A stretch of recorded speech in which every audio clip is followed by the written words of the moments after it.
आज बात करेंगे साल 2025 के उस खगोलीय और धार्मिक सहयोग की जिसका इंतजार ज्योतिष प्रेमी और श्रद्धालु बेसब्री से कर रहे हैं। जी हाँ, 7 और 8 सितंबर की रात को भाद्रपद पूर्णिमा पर पूर्ण चंद्र ग्रहण लगेगा।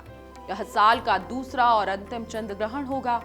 चंद्र ग्रहण तब होता है जब पृथ्वी सूर्य और चंद्रमा के बीच आ जाती है और उसकी छाया सीधे चंद्रमा पर पड़ती है। यह खगोलीय घटना केवल पूर्णिमा के दिन ही संभव है।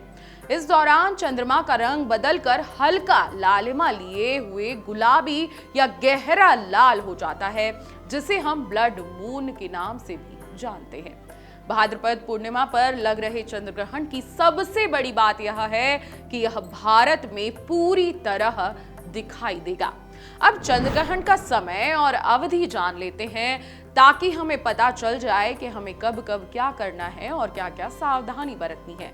ग्रहण 7 सितंबर की रात 9:58 पर शुरू होगा।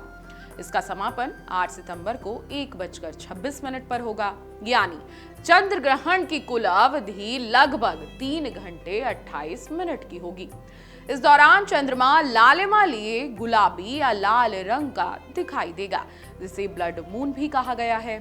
यह ग्रहण न सिर्फ भारत में बल्कि Asia, Europe, Australia, New Zealand, Africa और अमेरिका के कुछ हिस्सों में भी साफ तौर पर दिखाई देगा।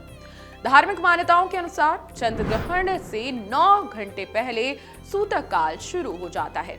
इस बार सूतक काल 7 सितंबर को दोपहर 12:58 से शुरू होगा और ग्रहण समाप्ति यानी कि 8 सितंबर रात 1:26 पर खत्म होगा। अब सूतक काल में मंदिरों के कपाट बंद रहते हैं। इस बात का विशेष ध्यान रखना है, इसलिए अपने घर में भी पूजा पाठ इस दौरान नहीं करने। जी हाँ, भगवान की मूर्तियों का स्पर्श इस दौरान वर्जित बताया गया है। भोजन पकाना और खाना भी अशुभ माना जाता है। गर्भवती महिलाओं को खास तौर पर सावधानी बरतने की सलाह दी जाती है। भोजन पहले से बना हो तो उसमें तुलसी पत्र डालना बेहद शुभ होता है। इस दौरान नए कार्यों की शुरुआत, यात्रा, विवाह या अन्य मांगलिक कार्य भी वर्जित बताए गए हैं। अब सवाल ये आता है कि ग्रहण काल में क्या करें, तो ध्यान से सुनिए। ग्रहण काल में इस समय मंत्र जाप, ध्यान और भगवान का स्मरण करना अत्यंत शुभ होता है। शिव मंत्र, विष्णु मंत्र, हनुमान चालीसा का पाठ करना विशेष फलदायी होता है।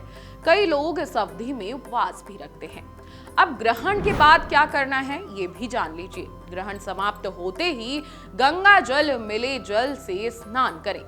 घर और मंदिर में गंगा जल का छिड़काव करें।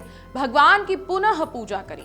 दान करना विशेष माना गया है, इसलिए क्षमता अनुसार जरूर दान करें। दान में काले तिल, गेहूं, चावल, सफेद वस्त्र और फल भी आप दान कर सकते हैं। ये सर्वश्रेष्ठ माना जाता है।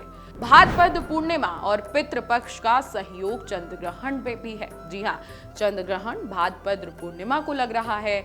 इसी दिन से पितृपक्ष की शुरुआत भी होती है। पितृपक्ष में लोग अपने पूर्वजों की आत्मा की शांति के लिए तर्पण और पिंडदान करते हैं।